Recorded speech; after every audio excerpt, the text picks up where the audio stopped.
ilaha illallah, la ilaha illallah, la ilaha illallah, la ilaha illallah, la ilaha illallah, la ilaha illallah, la ilaha illallah, la ilaha illallah.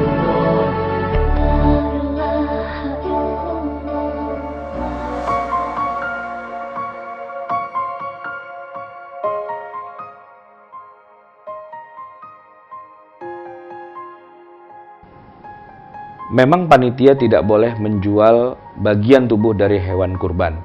Karena pada dasarnya hewan kurban itu memang tidak boleh diperjualbelikan.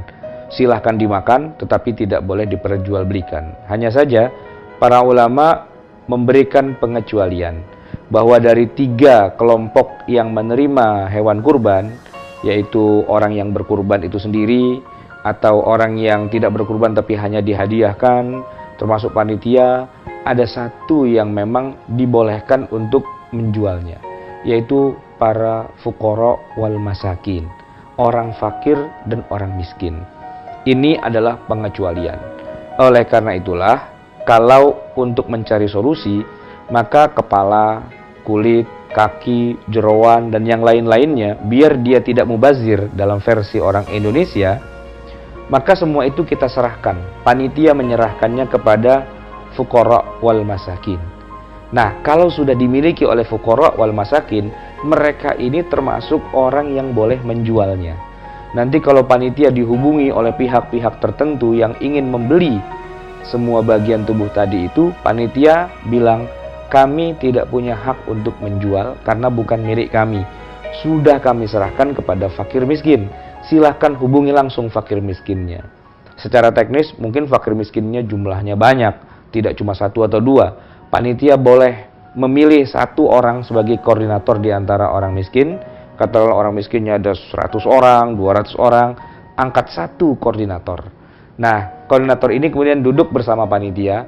Nanti kalau ada pihak-pihak tertentu yang ingin membeli kulit dan sebagainya, panitia cukup bilang, hubungi orang ini. Dia ini perwakilan dari pemilik bagian-bagian tubuh hewan dan memang dia punya hak untuk menjualnya.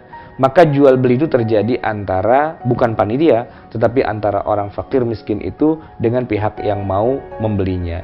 Dalam hal ini, para ulama memberikan keluasan bahwa orang fakir, orang miskin boleh menjual bagiannya yang memang sudah diberikan oleh panitia. Tetapi panitianya tidak boleh melakukan jual beli itu sendiri.